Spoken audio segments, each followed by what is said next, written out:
Guys, आप सभी देख रहे हैं स्मार्ट स्टडी 24/7 और आज मैं आपको बताने वाला हूँ क्लास 12 की अकाउंटेंसी के बारे फुल सिलेबस के बारे में कि क्या से क्या चैप्टर कौन सा कितने मार्क्स में आता है। टी.एस. अग्रवाल की बुक की फुल सिलेबस के बारे में डिस्कशन करते हैं। तो देखो, सबसे पहले आपकी जो है 3 बुक है 12th में। अभी मैं बात करता हूँ पहले बुक फर्स्ट की। तो बुक फर्स्ट जो कि अकाउंटिंग फॉर पार्टनरशिप फर्म, जो कि 35 to 40 मार्क्स की हो सकती है। ठीक है, 35 या 40 MCQ पे डिपेंड है, क्योंकि MCQ भी आते हैं तो ये होगी। इसमें फर्स्ट चैप्टर जो आपका आता है पहले नॉट फॉर प्रॉफिट ऑर्गेनाइजेशन यानी NPO। यानी इस चैप्टर में क्या NGO वगैरह जैसे होती है अनाथ आश्रम वगैरह, इनमें यानी जिनको प्रॉफिट से कोई वो ना हो, मतलब जैसे गवर्नमेंट हॉस्पिटल वगैरह ये सभी चीज़, तो यही सब चीज़ आती है नॉट फॉर प्रॉफिट ऑर्गेनाइजेशन के अंदर। Second, fundamental of partnership. Fundamental of partnership यानी पार्टनरशिप के बारे में कि जब किसी बिजनेस में एक से ज़्यादा पर्सन हो, कहाँ पे एक से ज़्यादा पार्टनर्स हो, तो उसके बारे में कि फंड क्या पार्टनरशिप में कैसे क्या किया जाता है। और अदर जब हम चैप्टर्स करें, इसी चैप्टर को अलग अलग से फुल डिस्कस करेंगे। उसके साथ ही अभी तो सिर्फ चैप्टर नॉर्मल थोड़ा ऊपर से बता रहा हूँ। थर्ड चैप्टर जो आता है इसके बाद goodwill.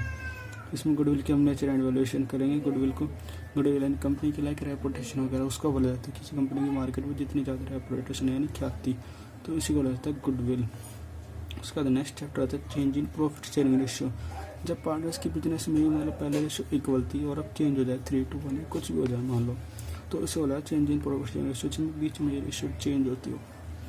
Next chapter admission of a partner. Admission of partner में क्या होता है कि जब कोई नया पार्टनर फर्म में ऐड होता है अपनी, मान लो पहले 2 पार्टनर थे और अब थर्ड पार्टनर ऐड होता है फर्म में, तीसरा पार्टनर जब ऐड होता है तो उसको बोला जाता है एडमिशन ऑफ पार्टनर। और जो न्यू पार्टनर ऐड हो उसके आने से जो सभी पार्टनर्स की रेशियो भी चेंज होगी, सब कुछ चेंज होता है। उस नए पार्टनर के आने से बहुत इफेक्ट पड़ता है, तो इसी को बोलते हैं एडमिशन ऑफ अ पार्टनर।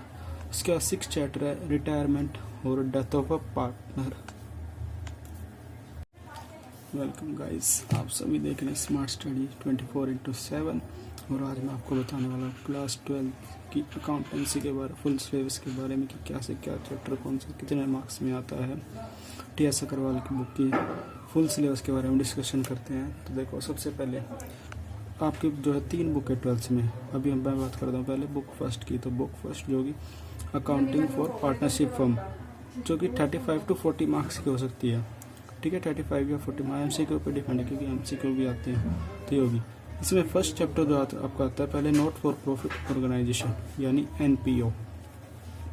यानी इस चैप्टर में क्या NGO वगैरह जैसे होती है अनाथ आश्रम वगैरह, इनमें यानी जिनको प्रॉफिट से कोई वो ना हो, मतलब जैसे गवर्नमेंट हॉस्पिटल वगैरह ये सभी चीज़, तो यही सब चीज़ आती है नॉट फॉर प्रॉफिट ऑर्गेनाइजेशन के अंदर। Second, fundamental of partnership.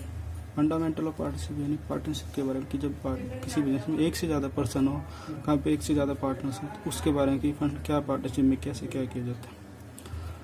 और अदर जब हम चैप्टर्स करें, इसी चैप्टर को अलग अलग से फुल डिस्कस करेंगे। उसके साथ ही अभी तो सिर्फ चैप्टर नॉर्मल थोड़ा ऊपर से बता रहा हूँ। थर्ड चैप्टर जो आता है इसके बाद गुडविल।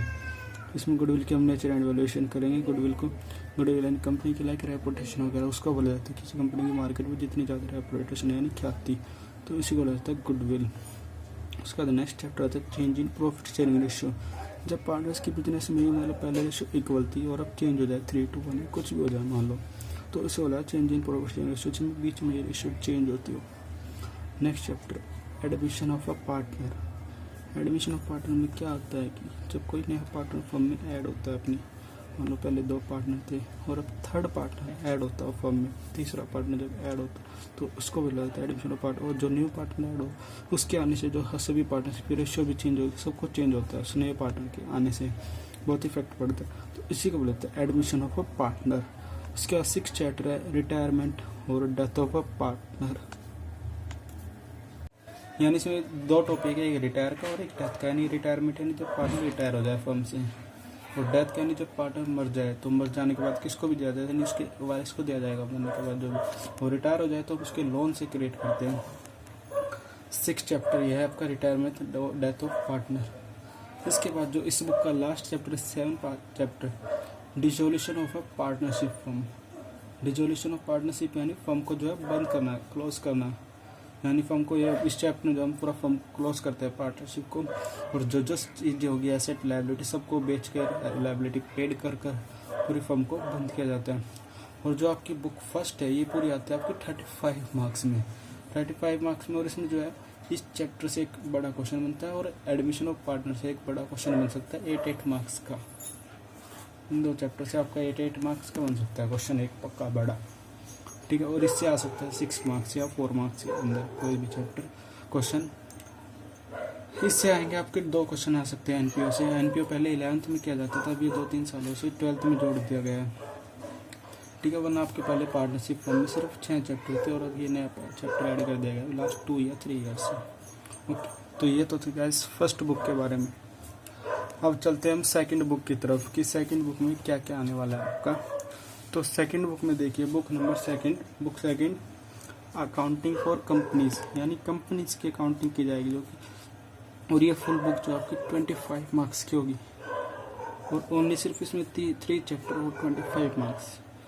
इस बुक को अच्छे से कर लिया तो यानी पेपर बहुत ऑलमोस्ट ज़्यादा हिस्सा कर लोगा पेपर का, यानी 1/4 कर लिया। तो देखो अकाउंटिंग फॉर कंपनीज में क्या क्या आपका। सबसे पहले इसमें चैप्टर आता है accounting for share capital. Share capital यानी जो शेयर वगैरह मार्केट में शेयर इशू वगैरह करते हैं, शेयर मार्केट में वगैरह शेयर इशू किया जाता है, जो भी काफ़ी कुछ होता है। तो इसी में बात की जाती है शेयर्स के बारे में कि कंपनी की शेयर कैपिटल कितनी होनी चाहिए, कितना क्या है। तो इसका first chapter accounting for share capital. वो इससे 8 मार्क्स का क्वेश्चन निकल के आता है आपका, सबसे इम्पोर्टेंट वो क्वेश्चन आते से 8 मार्क्स का। बाकी जब हम चैप्टर करेंगे अच्छे से डिस्कस करना ही है अपने को। इसका next chapter issue of debenture, यानी डिवेंचर को इशू करना, डिवेंचर को इशू करना। उसके बाद 10th chapter redemption of debenture, इनसे भी एक इम्पोर्टेंट क्वेश्चन बनता है। इस चैप्टर से एक 8 मार्क्स का बनता है और एक अलग से 4 मार्क्स का भी बनता है, यानी टोटल चैप्टर देखा जाए तो आपका 12 मार्क्स का है ऑलमोस्ट। और फिर बाकी जो बचा वो इनसे आएगा। ये इससे MCQs भी पूछे जाते हैं काफ़ी बार कुछ, ठीक है। तो ये तो थी आपकी सेकंड बुक जो कि आपकी 25 मार्क्स की। अब आते हैं अपनी थर्ड बुक की तरफ। थर्ड बुक में क्या है? थर्ड बुक फाइनेंशियल स्टेटमेंट, ठीक है। फाइनेंशियल स्टेटमेंट यानी जो फाइनेंशियल स्टेटमेंट, और ये बुक्स जो आपकी 20 मार्क्स की होगी। इसमें सबसे पहला chapter financial statement of company, ये थ्योरी का चैप्टर है। जैसे इसमें थोड़ा एनालिसिस बताया कि कंपनी की फाइनेंशियल स्टेटमेंट क्या है, कैसे होनी चाहिए, ये थ्योरी का चैप्टर है थ्योरेटिकली।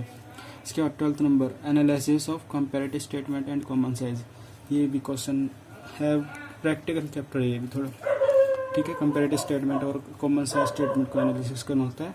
नेक्स्ट चैप्टर जो अकाउंटिंग रेशियो, यानी हमें रेशियोज के बारे में पढ़ना चाहिए, कंपनी किसने रेशियो क्या होना चाहिए, किसकी रेशियो क्या। उसके बाद लास्ट 14th चैप्टर जो है cash flow statement. Cash flow statement यानी इसमें ये देखा जाता है कि कंपनी कितना कैश इनफ्लो कर रही है, कितना आउटफ्लो कर रही है, यानी सिर्फ कैश देखा है कि कैश से कितना आउटफ्लो इनफ्लो हो रहा है कंपनी का। तो इससे जो है 8 मार्क्स का एक क्वेश्चन आता है कन्फर्म, और बहुत ईजी चैप्टर है। 8 मार्क्स का क्वेश्चन तो इससे आते ही आता है, तो 20 मार्क्स की होगी। उसके बाद प्रोजेक्ट होता है आपका 20 मार्क्स का, ठीक है। प्रोजेक्ट 20 मार्क्स का, तो 35, 25, 60, 80 और 20 100 मार्क्स। ये हो गया आपके पूरे 100 मार्क्स कंप्लीट। फिर ये 20 मार्क्स जो आपके प्रैक्टिकल फाइल्स वगैरह के हैं, ठीक है। इस तो आज का पूरा TS वगैरह सिलेबस यही था, देख सकते हो आप एक बार सिलेबस को अच्छे से देख लीजिए और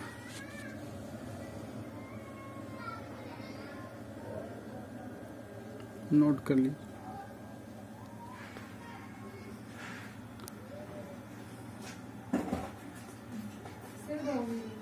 तो गाइस अब मिलते हैं नेक्स्ट वीडियो में, और तब तक के लिए good bye and stay home, stay safe.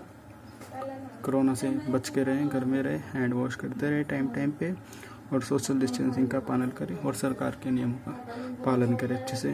तो ओके, चलते हैं अब, अलविदा।